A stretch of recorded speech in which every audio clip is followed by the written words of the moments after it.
Did you know less than 12% of our viewers are subscribed? So do us a favor and hit subscribe, or else Spy will come and get you.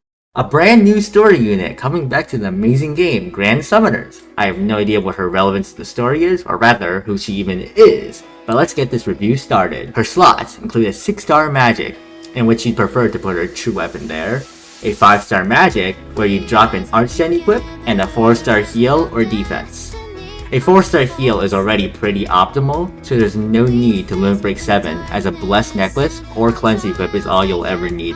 She has a skill that deals 3500% light magic damage that increases her own accuracy by 30% for 10 seconds on a 11-second cooldown. This is relatively high skill multiplier compared to most other units nowadays, though it doesn't really have a huge significance. The effect is pretty mediocre and is appreciated on stages that need accuracy, especially since she herself can deal a decent amount of damage. Her art deals 23,000% light magic damage, which for 30 seconds increases her own attack by 100%, and allies' physical and magic equipment CT recovery by 30%. This is a pretty unique effect for an arts, as a lot of units don't do things related to equip CT, and it's stacked with general equip CT recovery like Sublime Supernova Lisa, but having both a physical and magic equip CT recovery can be quite helpful in harder stages.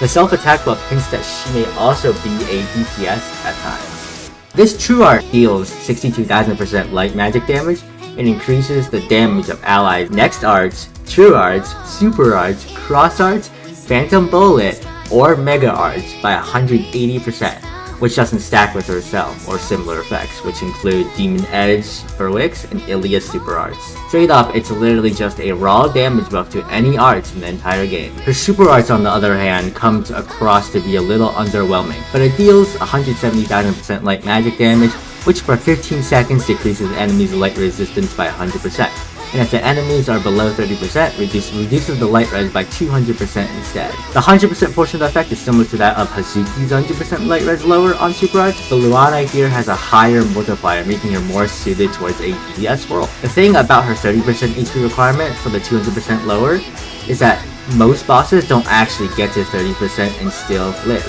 But this 200% lower can see some niche uses when you need to shred bosses who have HP thresholds at lower HP, especially since they hit much harder when they're at lower HP. Her first passive increases her own damage by 40% times the amount of human allies on the team, so this goes up to a 160% damage boost for herself. Her second passive is a leader passive, which increases allies' max HP by 30%. This isn't really worth using over other units' leader passives, but it is still appreciated if your team doesn't have anyone else with a leader passive. Her last passive increases her own curse resistance by 100%. Most content doesn't inflict curse on allies, so the usage of this will be quite useless, but they can be appreciated when a boss does a curse lock. Her true weapon is a 5-star magic that deals 7,000% light magic damage, which for 10 seconds increases her own magic damage and damage to giant bosses by 35% on a 45-second CT. Overall, this is a nice self-damage buff, which is up to 70% when fighting a giant boss.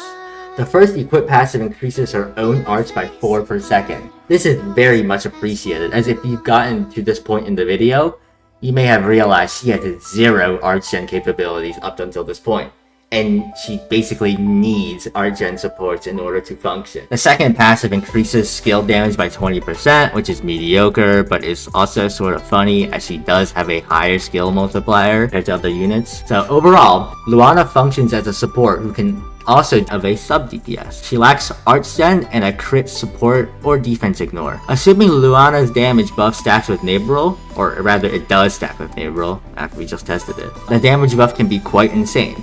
Her banner consists of Phantom Snipers, including Dark Heart, Water Priscilla, Earth Volti, and Earth Heart. Overall, this banner is quite solid, as Dark Heart can help in Dark News as sort of a budget option. Blind Priscilla or Water Priscilla can Arch-Gen and provide some okay support as a sort of budget option. Earth Volti is a solid tank and is needed for a Summoner's Road stage. And lastly, Heart is the go-to Type B Arch-Genner according to this poll. I would definitely recommend to do your guarantee on this banner, but due to all these units being like awoken units and they're sort of outdated, I would stray from going further as the Kill la Kill collab is just around the corner. This concludes our review on the upcoming unit Luana. Make sure to share this video with your friends and make sure to like and subscribe and hit that bell. Yeah.